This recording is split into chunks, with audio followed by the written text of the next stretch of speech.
Now in Lecture 7b we go on to the last really great master within the Northern Song monumental landscape tradition, Guo Xi.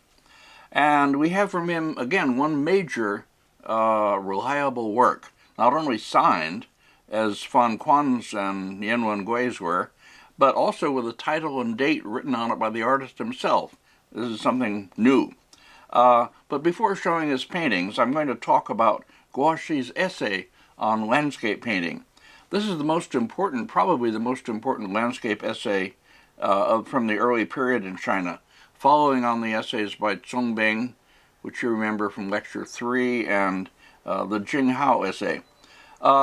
This Guo Xi's was written down by his son Guo Xi from a manuscript that was left by his father, it's believed. Guo Xi served in the Imperial Academy, and Guo Xi was an official in the government.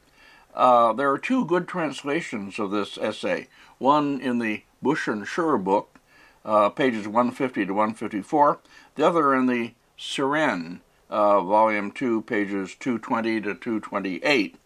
Siren's was made by a class of students working in Leiden under Professor Hulzeve. Siren himself didn't know Chinese, and he had other people doing his translations for him. The Bush and Schur translation was made, if I remember rightly, mainly by John Hay. Both of them are very good translations, and together they give a very clear idea of what the text is about.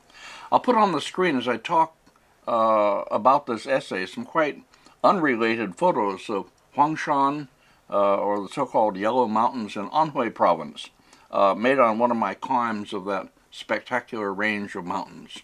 Guo Xi begins by talking about the purpose of painting landscape, why it was done.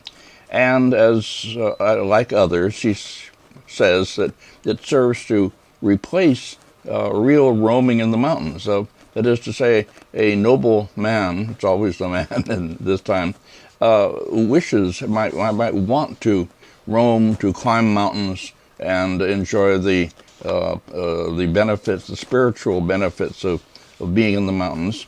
But in fact, he's prevented from doing that by his duties to his ruler and his family and so on. He's forced to stay in the cities or in human society.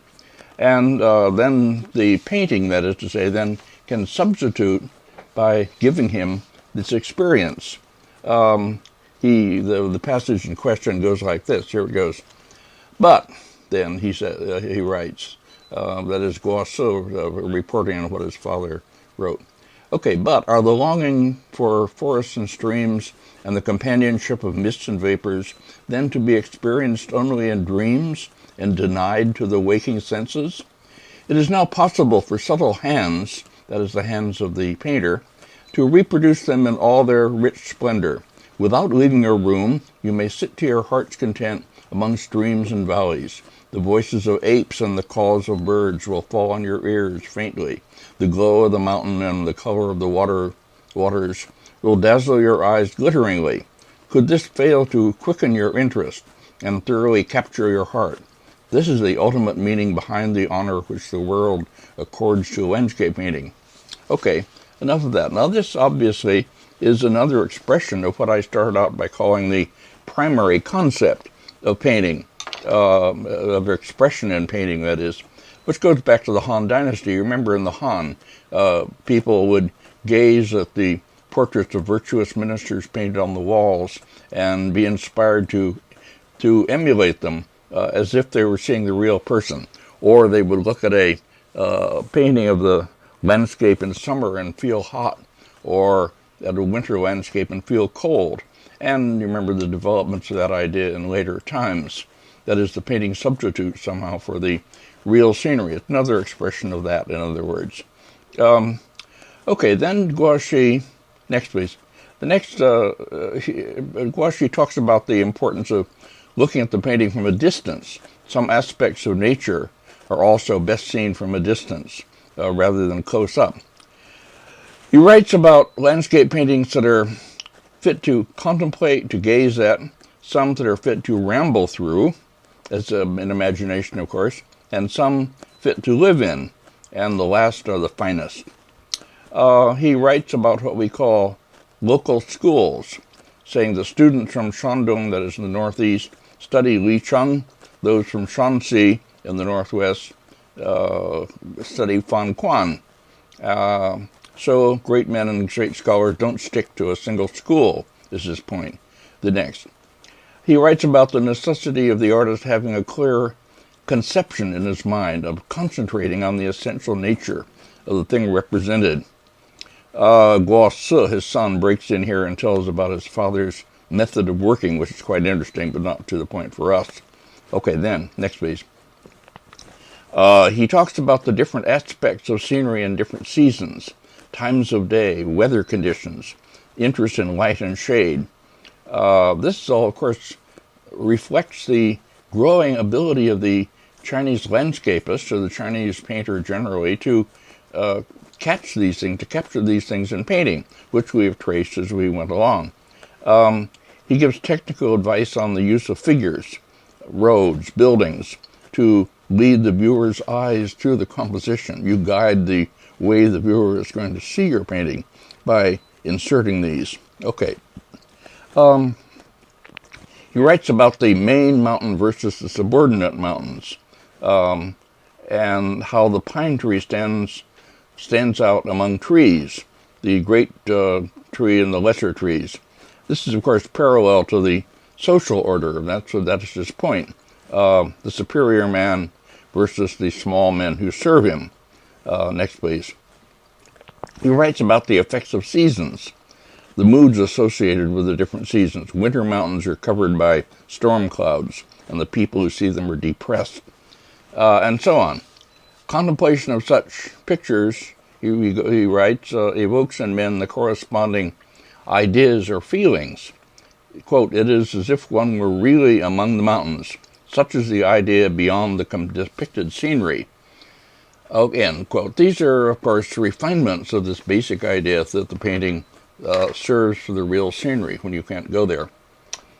He goes on to give advice on the different aspects of mountains and water. Water courses are the arteries of the mountain.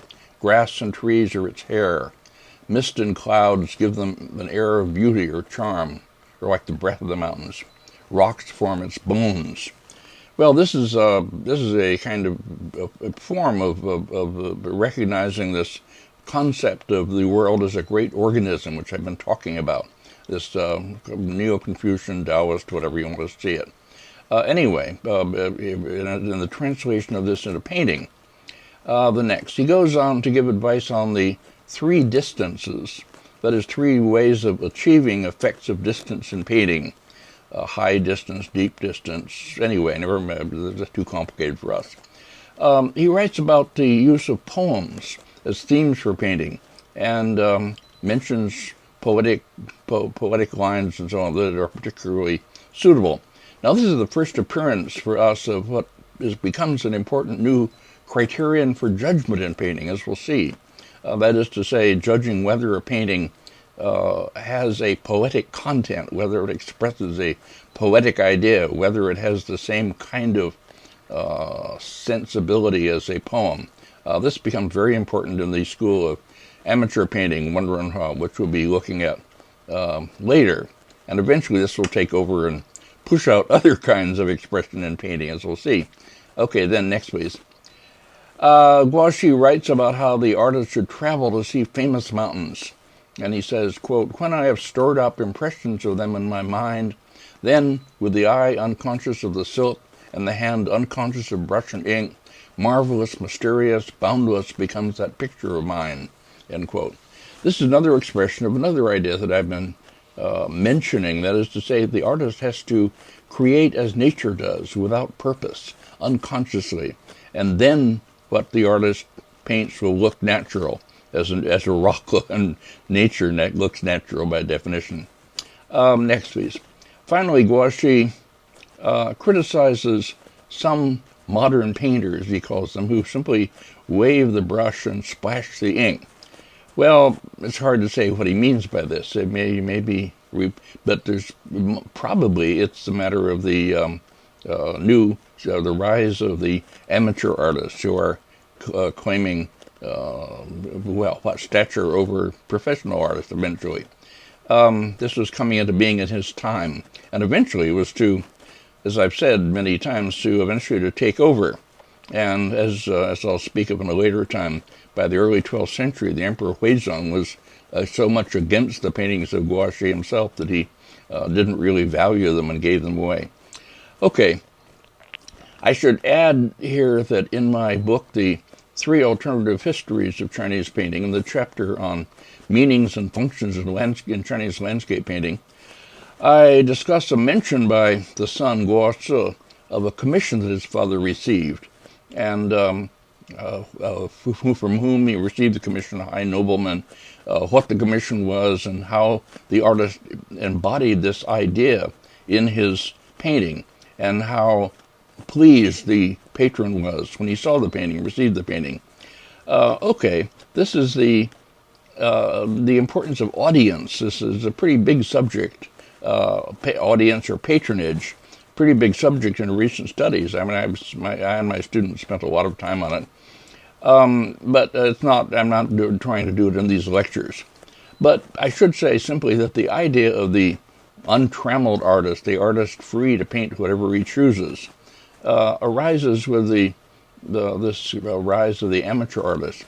But even with them, it's largely a myth, as always. That is, until very recent times, certainly, the artist almost always had a good reason other than some inner urge for painting what he does. I quote Michael Baxendale in my discussion of this in the Three Alternative Histories book, pointing out that the idea of the artist who paints a picture and then looks around for somebody to buy it is a very modern one. Well, now we go on to look at Guo Xi's painting. We have one that's generally recognized as genuine, a great masterwork.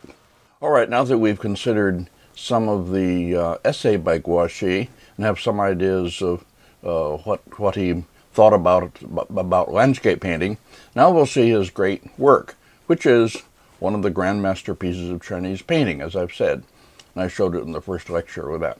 And this is his painting titled Early Spring. We know the title of it because he's written it on it. It's now for the first time we have a painting that is not only signed by the artist, not only includes the date, cyclical date of course, corresponding to 1072, but also gives us the title of the painting. So the artist is writing more on the paintings than he used to.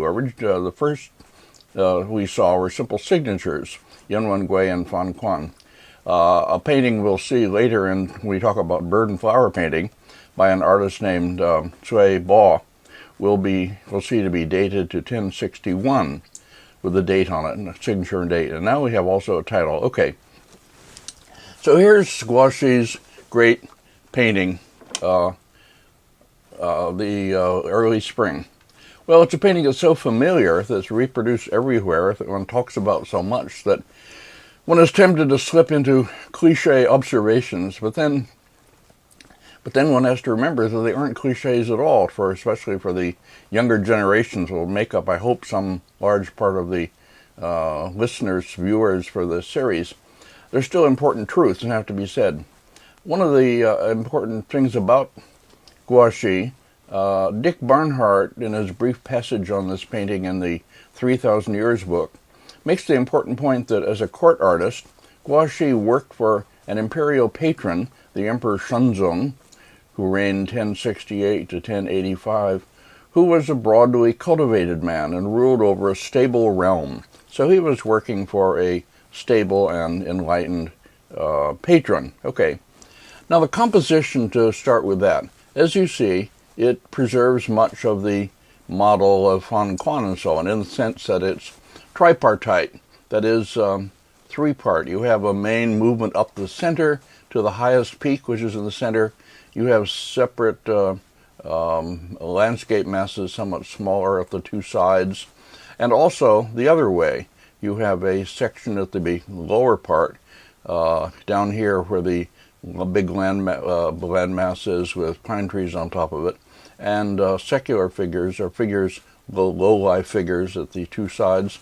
Then you have a middle ground with a massive twisting mass in the center here, and others at the sides.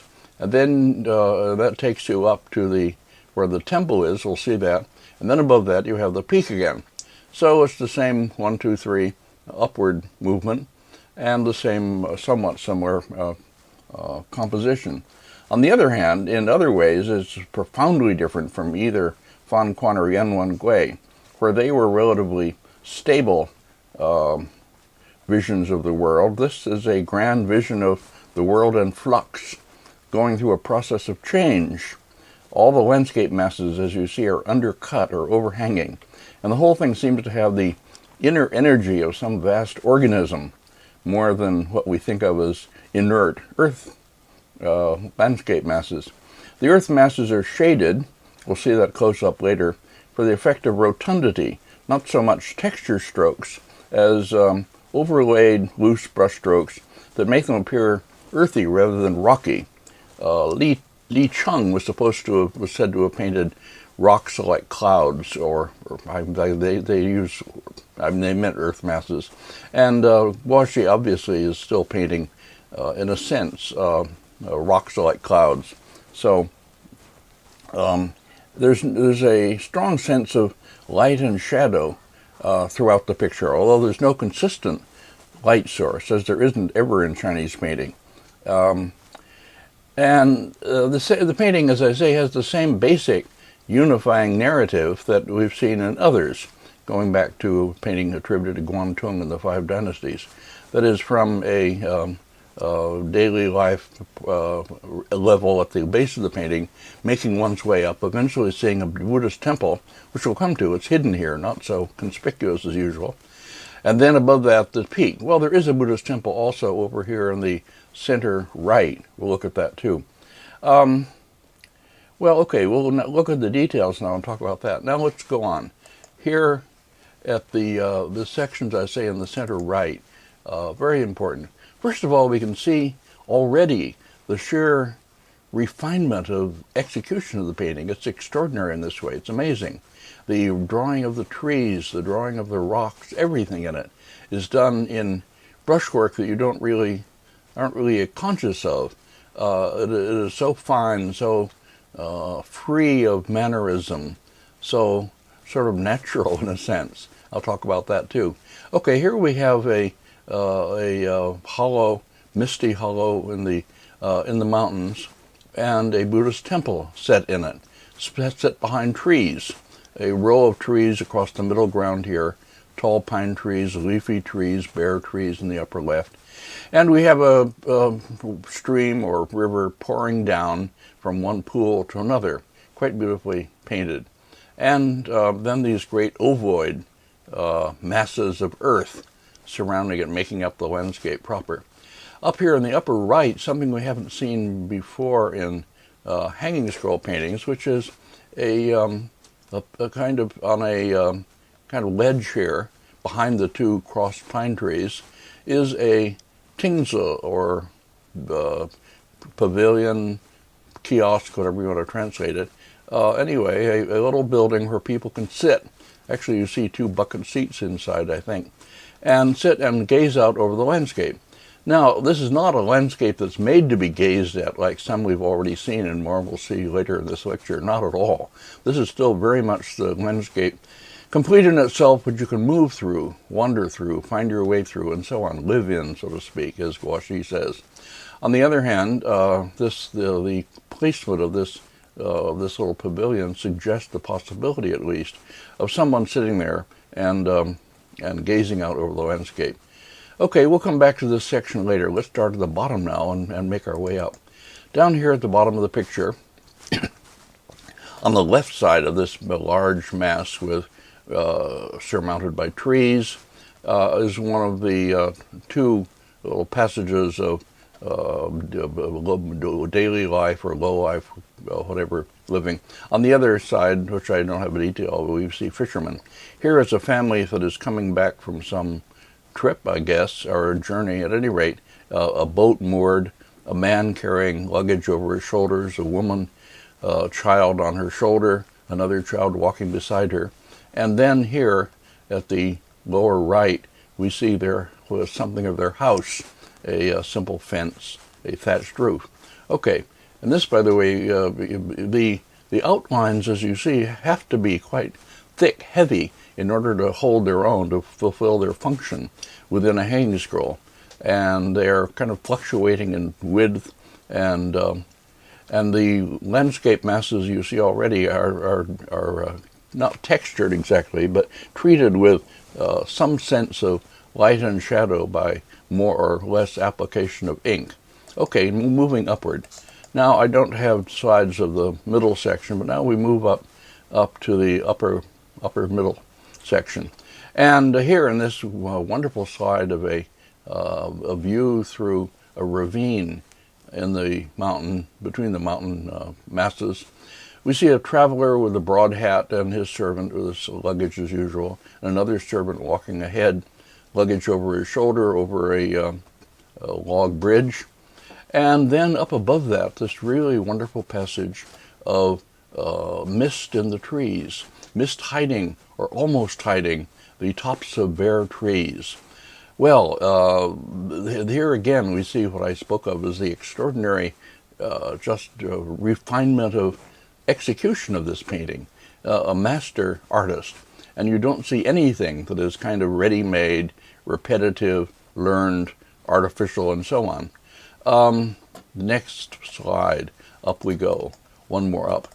A little bit further up. Again, looking down into a kind of hollow behind a landmass, as if the people are making their way up through some kind of ravine with an overhanging mass. And again, trees with fog in them, and a bare tree in the foreground. And more fog up above, atmosphere throughout the painting. Well, I remember very well, I used to spend a lot of time in Marin County, across the bay from Berkeley, north of San Francisco, across the bridge and up on the coast.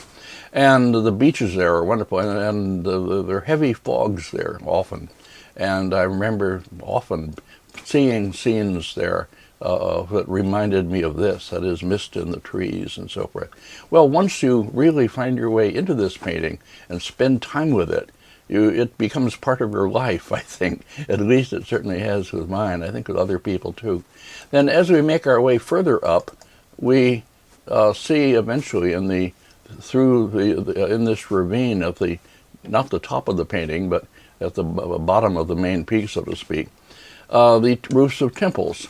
And this is the goal toward which some, at least, of the travelers making their way up the paths are moving.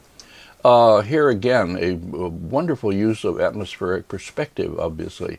Dark things close up, lighter behind, still lighter, and so on, creating a wonderful sense of space and distance.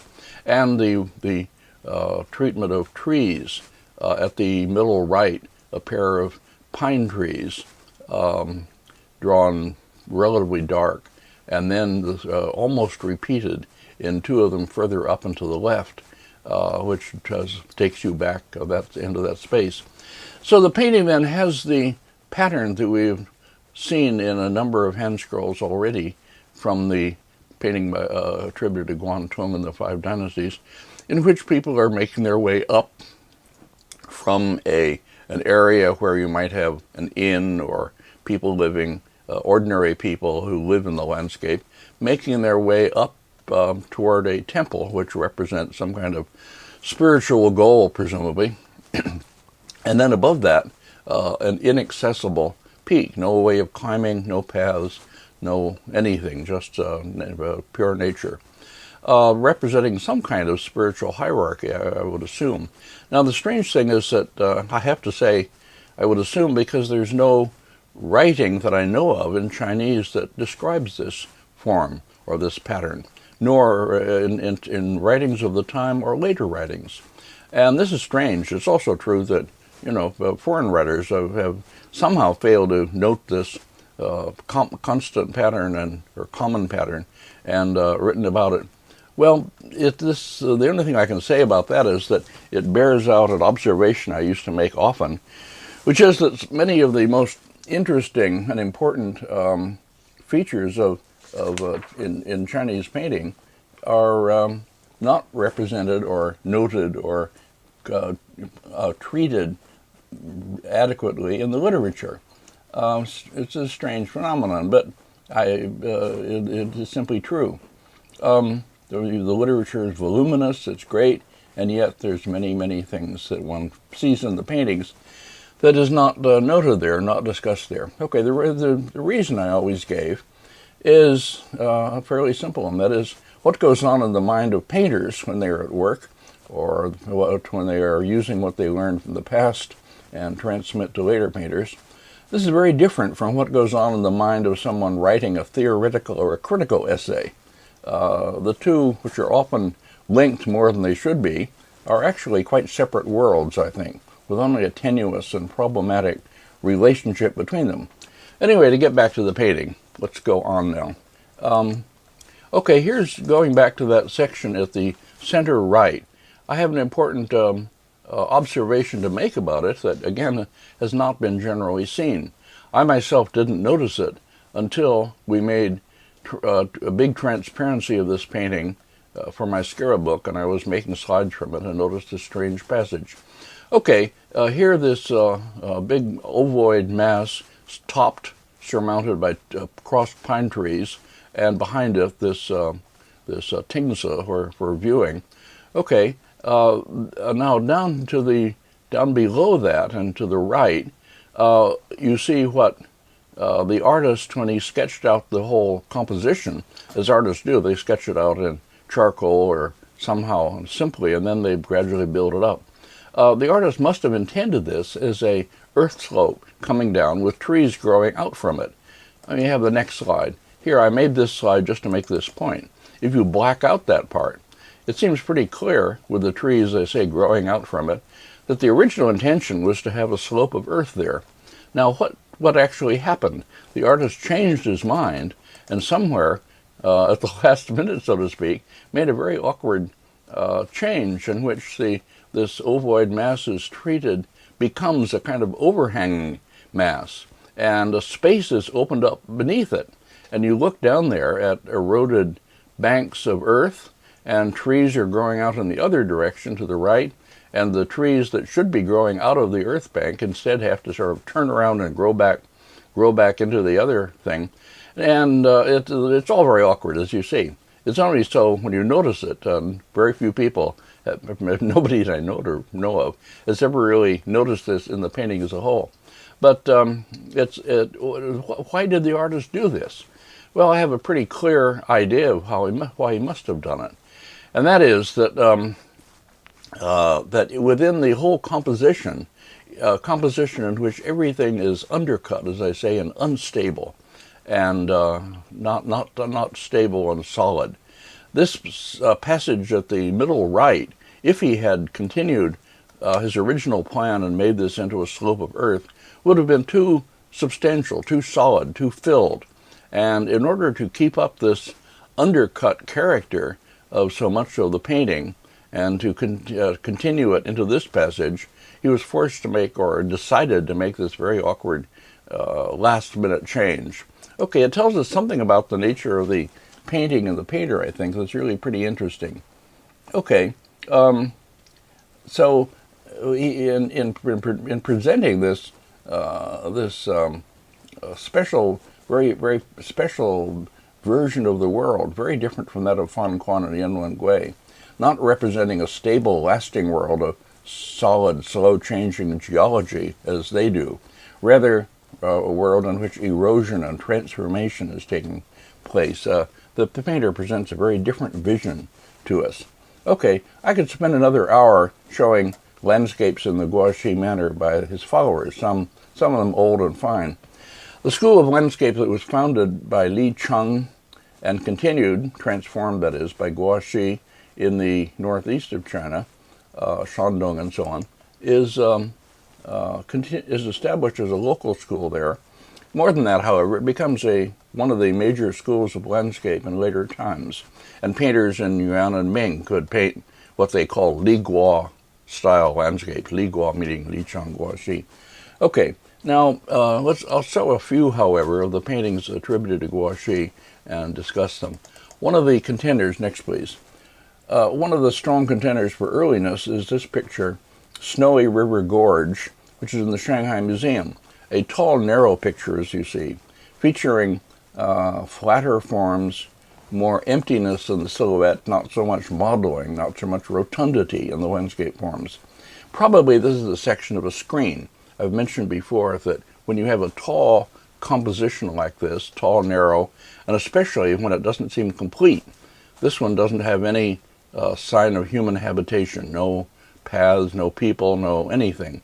So it's probably one panel of a large composition made up of however many panels, 6 or something. And it's a surviving piece from that.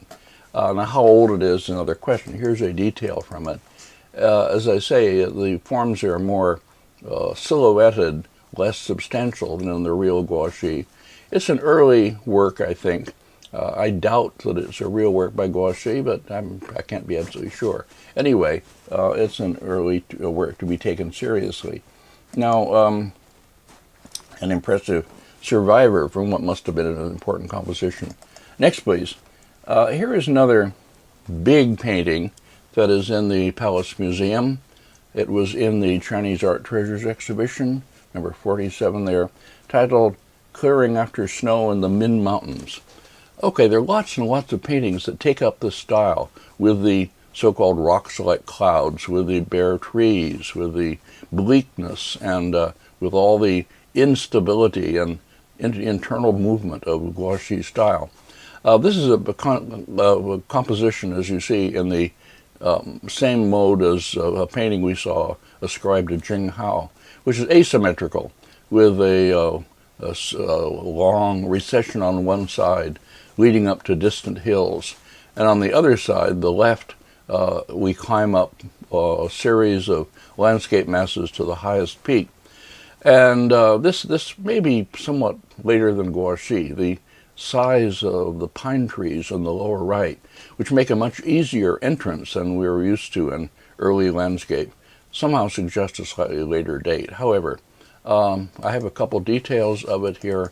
Here's a detail of that lower right, 2 travelers on mules going through this bleak, cold landscape. Quite a fine painting, and the trees are well drawn, but the rocks are done a little more hastily, slapdash, one could almost say. And the whole picture, here another detail, the whole picture has a kind of tumultuous, active sense that it goes beyond the Guo Xi. It doesn't have the organic unity of the Guo Xi at all. So this is a good follower, able to do, for instance, things like the way the waterfall pours down here at the left from one hollow into another. Quite fine in its way, a schoolwork. And there's quite a number of these, really, from various periods. It becomes an extremely important school of landscape. Now, let's see here what. This, by contrast, next please, this is a painting titled Village Among Lofty Mountains, which is not a Song painting at all. This is a Ming painting, maybe 15th century or so. It's very much like an artist named Li Tsai, and perhaps he painted it, an artist who worked in the academy. At any rate, this is in Seren's book, plate 176, and it's reproduced in other places as if it were an important Guo Xi style work, or even a Guo Xi. I believe this is the painting that represented Guo Xi in the 1935-36 British London exhibition. I've spoken of that before, and I will again sometime. I think the Chinese deliberately sent bad early paintings to the exhibition for whichever reason, and it really set back the study of Chinese painting somewhat. At any rate, this is very much a Ming painting with things happening all over, lots of detail, no big unity, no spatial unity, not much space really, but just much more on the surface. And I won't talk about the painting, it's clearly Ming, and things are happening all over in it, people traveling and people living, and the little kiosk here for gazing, all the rest of it, and a Buddhist temple up on the right. Well, behind it, of course, way behind it is the Guo Xi, but terribly reworked for the Ming period. Enough of that. Okay. Now we look at 2 hand scrolls, which are much more important, older, more important, and to be taken much more seriously. This one, here's the first section of the first one in the Freer Gallery of Art, and it's titled Autumn in the River Valley. I have a section of this in the Skira book. Max Lohr reproduces Seren and so on, very famous. When I published it in the Skira book, I accepted it as probably by the same artist as the early spring picture. I would not do that now. I'm convinced that it's a fine old painting, but not as early as that. Probably a generation or so later. One Chinese scholar tried to attribute it to an artist named Wang Shun, whom we'll talk about in the next lecture, who was a kind of courtier, a person of high rank. But no, he didn't paint it. He couldn't paint this. It's by some good Guo Xi follower of, let's say, a generation or so later. The forms in the painting, as you see, are softened. It has much less of the compelling realism and naturalism and so on of a real landscape. The foreground is occupied by tall trees, leafy trees, bare trees. We'll see them as we go along. And a path goes along the foreground. You see people here in the lower right hurrying along, men with staffs, and at the lower left, people men on a donkey and so on. The usual travelers through the landscape. And this long vista over a valley, a little bit like the painting attributed to Xu Daoning in the Nelson Gallery, although not of that quality, not of that age. And the next, please. Here, in the next section, a fine example of atmospheric perspective, setting sharply drawn trees and rocks or earth masses in the foreground against a distant passage with a tree, groves of trees, and a gate leading out into who knows where anyway. Okay, I used to use this as a fine example of atmospheric perspective and the way it was used. And otherwise we see tall cliffs, some of them pushing up above the top of the painting, and eroded earth banks and so on, all the Guo Xi materials. Okay, here's the detail of that, showing how very well the trees are drawn. I can understand why I was so taken with it back then. It is a fine painting, and an early painting, and it's not a painting that's ridden with later mannerisms like so many others. The trees are finely drawn, the rocks or earth masses are finely drawn, and so on. And this passage, as I say, looking into the distance, is quite a good example of atmospheric perspective. Next, please. Well, as we go on, this is the third section of the painting. We see in the lower right here a traveler, making a somewhat larger figure, making his way along the path, accompanied by his servant with luggage, as usual, carrying a staff. And then he's about to arrive at an inn or restaurant, anyway, or hostel, which has the usual flag projecting from it, identifying it as an inn, where he can stop and have something to eat and drink and so on. Maybe stop over if he needs to. And the foreground plane, as I say, is marked with these tall trees, leafy trees, pine trees. This is a device that we saw all the way back to the Nelson Gallery sarcophagus of the 6th century, when there were tall trees rising from the very bottom of the composition and marking the foreground plane in order to open space behind it. And here the further limit of that space is marked by the rising cliffs, misty. So you have, again, sort of space cells within which the artist can set his figures and may have his movement. Now, as you move into the further part of this section, on the left, first of all, you see in the distance, or middle distance, a temple roofs, drawn as seen through the fog, atmospherically faded in sharpness and depth or darkness. And then down below here in the foreground, behind the rocks, you see one of our Tingza kiosk or pavilion, whatever, which is meant as a place where someone will stop and look. So here, not only the same little viewing Tingza as in the hanging scroll, but as we'll see, the rest of the landscape is treated as what the viewer sees when he sits there. Okay, the next, please. So now, the next slide, here in the lower right, you see a little bit of that tingza, and then you see another pair of crossed pines, a motif that the artist probably took from the real Guo Xi or learned from Guo Xi. And then you see a vista moving out across the eroded plains of this northeast China, and with very little to see on it, actually. A few outcroppings of earth or rock, a few bits of vegetation, distant hills, but mainly just something that is to look at. It's not by any means something that invites you to explore it. So here we have the landscape intended to be looked at. All these mottled, as if washed out marks on the scroll. I think the Freer Gallery has been remounted since this has happened, but anyway, it shouldn't be as bad as that. And here, the very end of the scroll, and even more, it sort of goes off into the distance with less and less to attract your eye, and just about nothing, in fact, just more and more distant hills and bits of foliage. Seals of former owners here at the lower left and the upper part. Okay, well, this is then what I spoke about before as a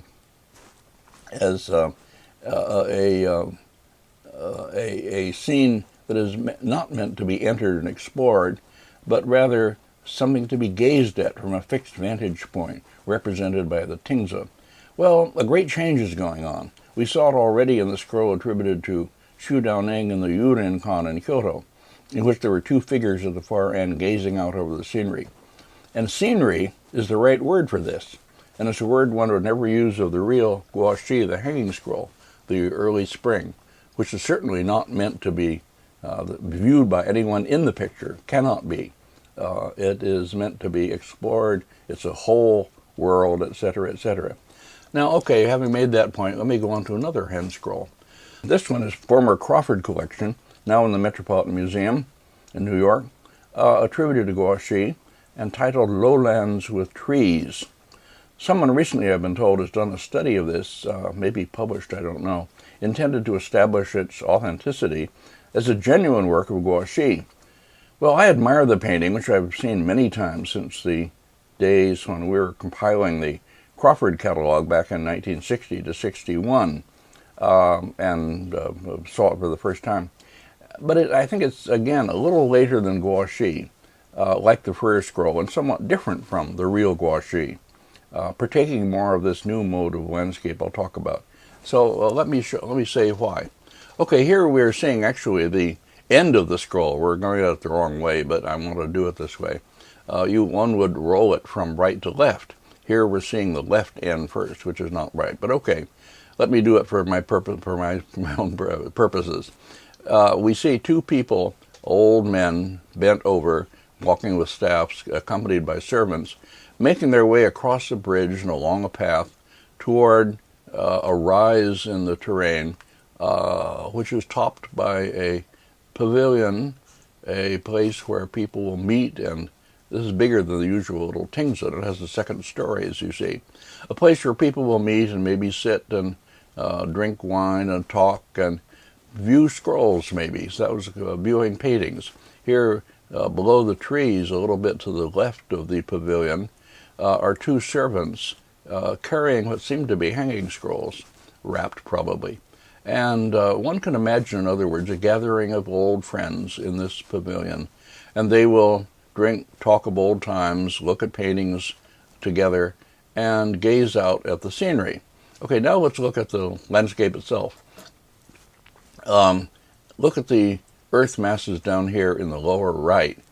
Now, they are in a kind of Guo Xi style, all right, except that if you start trying to figure out what is solid and what is space, it doesn't work. I mean, the nearest one is obviously solid and modeled and so on. The next one is outlined and then treated as if it were space, so there's no modeling. And then the next one to that is more solid and so forth. In other words, it has been sort of sketched out and then not completely filled in the way that Guo Xi would do it. I don't mean this is like the change of plan version episode in the middle right of the Guo Xi. It's not as major as that. It's just, as I say, someone who isn't quite filling it in neatly. Here, the next slide, please. Yeah, here we see closer up the old men, one of them turning back to look at the other, approaching the pavilion, the two servants carrying one a box, maybe it's things to eat, I don't know. The other may have scrolls over his, maybe he's carrying a chin for somebody to play the zither. Now, look at the trees also. They're quite fine, and at the same time, the nearest, the big tree here at the far right now, and the leafy tree behind it, this sudden lightening of the tone from the one tree to the next is something that, for me, belongs more in a slightly later time. Next slides, please. Now, here is the whole thing up closer. The trees are interestingly drawn. They're not mannered, not repetitive, and so on. And yet, as I say, this very sudden fine line to pale wash is something that I associate more with later in the Song. So, and I think it's somewhat later than Guo Xi, but fine painting. Here, a black and white detail of an upright detail. And you can see better this feature in the trees. You can also see down below here what I take to be not sort of following up one's original sketches in the masses, in the little rocks or masses along the pathway. Okay, now then, next please. Now we see what is really the beginning of the scroll, should be the right side, the right half of the scroll. And this, in fact, is the landscape which the people are supposed to look at as they sit in the Tingzi and look out and gaze out. And again, it's a landscape that is absolutely without any possibility of traversing. You do see a couple figures up here making the upper middle left, making their way along, but certainly no viewer is encouraged to move into it or to think of occupying it or whatever. Two fishermen down below. So it's a fine painting, but it's another one that has this character of providing the landscape, much of the landscape, as a scene for viewing rather than a more or less complete world. Okay, so then both the Freer and the Crawford scrolls have as their theme this matter of people gazing at the landscape or gathering to do so. And the pictures are composed as the Yulin Khan Shu Daoning was composed to encourage that kind of reading. Landscape that cannot be traversed, landscape for gazing only. This is a very different kind of painting than the real Guo Xi, I think. Okay, now let's go ahead. Another painting ascribed to Guo Xi, this one in the Palace Museum in Beijing, titled Eroded Rocks on a Plain. A big horizontal picture with trees in the center and of a strange bare tree. Well, according to my Index of Early Chinese Painters and Paintings, is signed and dated 1078. I list it there as probably a schoolwork of the Yuan dynasty, and that still seems somewhat right to me. The handling of the rocks or earth masses is not so much like Guo Xi. It is heavy contours and not much interior modeling at all. The handling of the trees. Look at the very center tree, this strange old bare tree that twists around in a really bizarre way and twists around and ends in a hook up at the top. Look at the old bare tree at the right. Similarly, more bizarre, more strange and weird even than old trees in proper Guo Xi painting or early Guo Xi style paintings. And the leafy trees in the left here are more repetitive and flat than they should be in real Guo Xi. Next, please. Here, a passage to the right with water pouring down and so on. And you can see the difference. Calligraphic, not calligraphic, yeah, a little more calligraphic brushstrokes on the rocks, a little more prominence to the moving brushstroke, and not such careful modeling or shaping of the forms as in the real Guo Xi. And next, please. Yeah, here a close-up of the foreground rocks. Well, I think it's a good painting of maybe Yuan dynasty date by some good Guo Xi follower, and shouldn't be taken as as the, so to speak, real thing. Okay, and here next, please. Oh yeah, the last slide. If you look at this sort of small bare tree, you can see how much repetitiveness there is in the curves of these twigs and the hanging vines and so on. Okay, a good, interesting painting, not a real Guo Xi. Now we'll come to another hand scroll. Quite interesting, really. This is one that's in the Toledo Museum of Art. Not many major Chinese paintings there, but this is one. Title simply Snowy Hills, a fine schoolwork, maybe Yuan Dynasty again, but more distinctly in a Yuan style. And I think a very interesting and valuable Yuan Dynasty example of the Guo Xi style. Here at the beginning of the scroll, we have a long vista to distant hills and so on. Well, you can see already that it's quite different from the real Guo Xi. More variety of trees and more, well, mannered. Let's come out and say it. Yes, mannered in the forms the landscape takes and the proliferation of detail and so on. The next, please. Here, toward the further on, a passage in which you see the landscape forms rising to the top of the scroll and so on. And the usual houses with people and travelers and all the rest of it. So this is some interesting, I don't know who, but if you were to read, for instance, in my book, Hills Beyond a River, was on painting of the Yuan Dynasty, you'll find a number of Guo Xi followers there who paint landscapes that are somehow related to this. But look at this form in the upper right here. It looks almost like a human hand or something, like knuckles. Okay, it's interesting. It's expressionist, you might almost say. Now, I have an interesting memory about this picture. When I was giving my course in early Chinese painting at UC Berkeley, in one of the last performances of it, I had two extraordinary young scholars in my class. Western art people were required to take one Asian art course, and two of them took mine. One was Joseph Kerner. I've mentioned before. He went on to be a Harvard professor and write a book on Dürer and become a really noted scholar. Well, he already was. And he even wrote a term paper for a bronze course of mine and proceeded to publish it. That was Joseph. He's a great guy. He and my daughter were close for a while, but then they both went separate ways. At any rate, Joseph looked at this and said, my God, Danube School. Well, okay, what do you mean? Danube School is a school of painting in Europe, which is almost the beginning of landscape as a separate genre in European painting. You have landscape backgrounds in Renaissance painting and so on, but the Danube School does indeed have scenes that resemble this in some ways. And I took the trouble to pull out slides and look at a number of paintings by the artists of that school.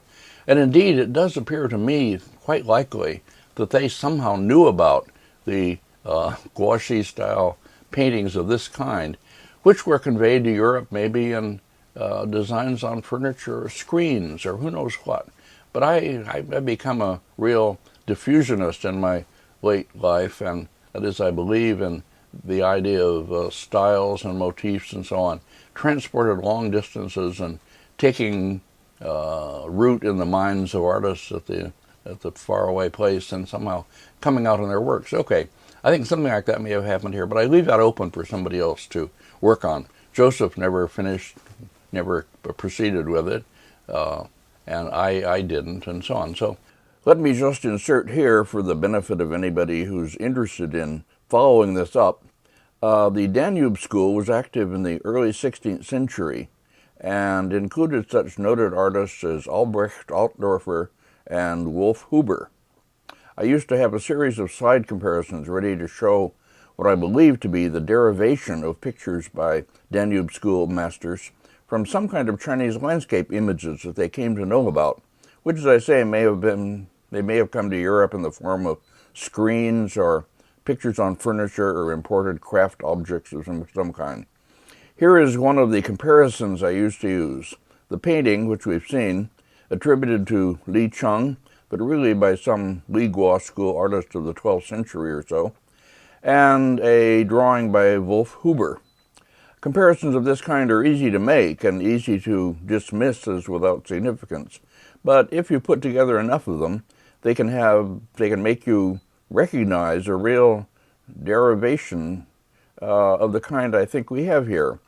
I'll take up the whole question of diffusionism, that is to say, the transmission of styles and motifs in art over great distances from one area and one artistic culture to another, by routes that are sometimes not easy to define or to identify. I'll do this in one of the postludes to the series. Now back to the Guo Xi followers. At any rate, here's the detail of it. A fine painting in a Yuan dynasty Guo Xi style, which deserves attention as that, and as I say, is maybe part of the beginnings of landscape in Europe. Okay, next please.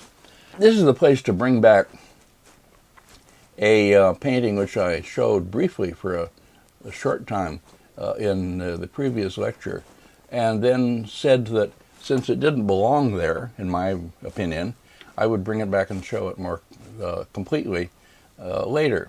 That was in lecture 6, where I was talking about Li Cheng. It's a painting attributed to Li Cheng, and it's in the Nelson Gallery in Kansas City. One of the purchases, and a very smart, brilliant purchase by Lawrence Sickman. I think it's a wonderful painting. I yield to nobody in my admiration for it. But I put it later than some people do. Instead of the time of Li Cheng, where I think it really doesn't belong, I put it more up into the 11th century. Fan Quan to Guo Xi, some elements of both, maybe around contemporary with Guo Xi or so. Okay, a fine painting, ink and light colors on silk, and let's now see some of the details and see why. I'm looking at it the opposite way this time, more from top to bottom instead of bottom to top. Now here in the upper left, you see you can see how the contours are drawn, how the texturing is done with something like the raindrop texture strokes that Fan Quan used and Yan Wengui used. It's more like that than anything 10th century. The outlining, the contours are also more like that. The vegetation on top of the form reminds one a bit of Fan Quan and so on. Next, please. Down in the center, this quite wonderful passage of architecture seen through bare trees. It's a Buddhist temple or monastery of the kind we usually find in these paintings, but drawn with more care and so on than usual. And as I say, seen through a screen of bare trees. Quite fine. It's a painting quite brilliant in its way and quite unusual, but I think maybe contemporary with Guo Xi. Getting up closer to the trees, you see that the movement of the brush, these little hooked strokes and with little thickening at the end sometimes, are probably more calligraphic than you are going to find in 10th century painting, I think. I'm not saying it's mannered or that it's repetitious or anything like that, but it's a little, anyway, not exactly like the extreme naturalism that is aimed at least in 10th century painting. Quite sudden, again, change from foreground to distance, the setting the dark trees against the lighter. The next, please. Here, the waterfall and the bare trees set against the waterfall. The painting is full of drama and full of really quite, as I say, brilliant juxtapositions of things in it. But here again, you see something that reminds you probably more of the Fan Quan waterfall and, as I say, the raindrop sun and so on, than anything in the 10th century. The next, please. Down below, the waterfall pouring down into a pool at the bottom. Waterfalls in Chinese paintings tend to be a little more hard, a little less convincing than the rest of the painting. It's not something that they are marvelously good at. Okay, but here you can see also, again, this close-up, this rather Fan Quan, Yan Wengui-like outlining and so on. But it's later in their time, and I think it belongs maybe around the time of Guo Xi. Next, please. Down at the bottom, we see the low-life passage with people in an inn, the usual flag, sitting around eating, with people of sort of common character as seen in their faces and their hats and their postures and so on, and the place they are occupying. Okay, that's common. We have something like it in various paintings. Okay, next, please. Here's the lower left corner, and you see, interestingly, a traveler on a donkey, in this case, entering the painting with his two servants, one of them carrying luggage, and then across the water, a man leaning over the balcony, or out of the balustrade, or over the railing of a house, gazing across as though he's going to somehow establish contact with this traveler. Interesting little human interest details. And here, let's see. Oh, here's the last slide. It's just a wonderful slide of the central portion. It is, as I say, a terrific painting. The painting of the waterfall on the upper right is wonderful. And the setting of the bare trees below that against the mist and so on. It's a wonderful painting. It was owned actually by a collector dealer in Tokyo named Piacentini, Michelangelo Piacentini.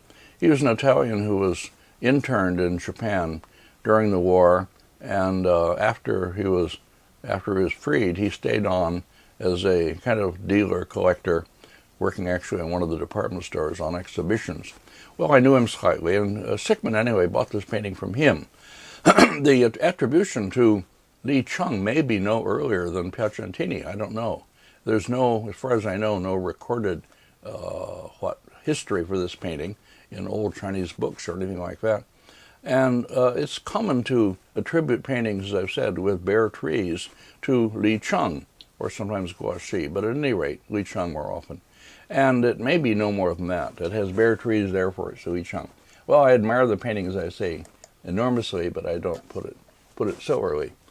Now, okay, to conclude with, I want to show a painting which I'll also bring back at the beginning of next lecture, and that is a painting in the Princeton Art Museum, the old collection, Du Bois Schenck Morris collection, published in the old Rowley book. Anyway, and it's a signed work of a late Northern Sung artist named Li Gongnian, not to be confused with Li Gonglin, who was a famous literati painter we'll talk about in the next lecture. Li Gongnian, not so well known, but recorded as having been active in the time of the Emperor Huizong at the very end of the Northern Song. So that gives us a datable landmark. And it's a quite fine painting, as you see, with misty space and bare trees and so on. Now, I myself published this painting fairly early in an exhibition I did of Southern Sung painting. Actually, it could barely be considered Southern Sung, maybe, or late Northern Sung. I included it anyway. And I didn't notice, and nobody else has noticed either, what the subject of the painting really is. It's not just a beautiful landscape that one gazes at. There are people in it and things happening in it. Not happening exactly. Okay, let's go on to the details. Here's a black and white slide of it. And you see how effectively the trees are silhouetted against the dimmer passages behind, and how effectively you move back through this winding valley eventually to the tall peaks looming in the distance. Well, okay, you move visually, but it's not a painting you can move through in the old way at all. Now here in the next slide, here in this detail of the lower part of the picture, in the lower left you can see a boat drawn up and a boatman with his hat on waiting. The boatman has brought somebody out into the landscape, somebody who has come there to view the landscape, to enjoy nature. And that's the real subject of the picture, it turns out. And the boatman is waiting then for this person to finish and come back. Now, next please. In this detail, right in the very center, you can see sort of above the these darker ridge, this darker ridge of rock here, a man seated on the bank, leaning on his left arm, head turned a little bit to the left, but gazing out at the landscape, and is beside him his servant with a staff and so on, waiting patiently as these servants do. Boy servants in these paintings, tungzi are called. So it's the man has come out from the city, presumably, or from wherever, into nature to this scenic place, and has made his way from the boat, from the shore, and is now seated on this bank gazing out over this wonderful landscape. And then here, the upper part of the picture, actually again in the lower, down to the bottom middle, sort of a little left of middle, is a tingzi, one of our, whatever you call them, pavilion something, a place where somebody else may go a bit closer to gaze at the landscape. Now the point again is that what this does to the landscape is to render it landscape meant to be gazed at, peaks meant to be gazed at, not to be explored. There's no way in the world you could climb them or move through the landscape very easily or anything like that. It's this new idea of what you might think of as subjective kind of painting. Well, okay, I'll talk about this more, but I want to just end by speaking a bit more about it. This is the beginnings of what might be called a subjective kind of landscape, as opposed to what could be called objective landscape of the great period of the 10th into or earlier 11th century and on into Guo Xi, say, in which nature is presented as a complete world meant to be explored visually by the viewer as a visual metaphor for moving through the real world and understanding more and more of it. And this kind of landscape, the growth and flourishing of this kind of landscape, coincides, not coincidentally, I think, with early stages of, well, of a proto-science, for one thing, which goes through the great development in the 10th, 11th, 12th centuries. This is the great subject of Joseph Needham. I won't talk much about that. It's another big thing. But it also coincides with a moment in, or movement in Neo-Confucian philosophy. The great philosopher Shao Yung in the 11th century had argued that, I quote Benjamin Ellman here, human beings should not pick out things or phenomena and affairs from a human standpoint. A sage could internalize perception so that the things were perceived as things. In this way, one could exhaustively fathom the principles of all things, Wang Wu Zhi Li. You study things, you understand the world, and you come to this great, comprehensive understanding. Now, a later philosopher, Guo Xi, 1130 to 1200, moved away from this kind of belief, although he continued to see the investigation of things as basic to self-cultivation. He argued that this should be done as a means of cultivating moral principles internally. Things perceived outside should be absorbed and harmonized with human feelings. So we're moving into a period when the school of mind, as it's called, rules Chinese thought, and as I say, is not coincidentally coeval to the same period as this new kind of landscape, in which a way of thought in which the principles of things lie in the mind, not outside of it in the things themselves, and the painting, as I say, somehow corresponds. Well, I'll develop this idea more in the later next lecture. I think it's a very important one. I should say, by the way, that there's a proto-scientist here named Shen Guo of this time was extremely important and related to this problem of Needham, why China started a kind of proto-science but never really developed a truly empirical science and went on to all the things that the West did. Okay, we'll stop there. I've introduced things that I need developing. I'll do more of that in the next lecture.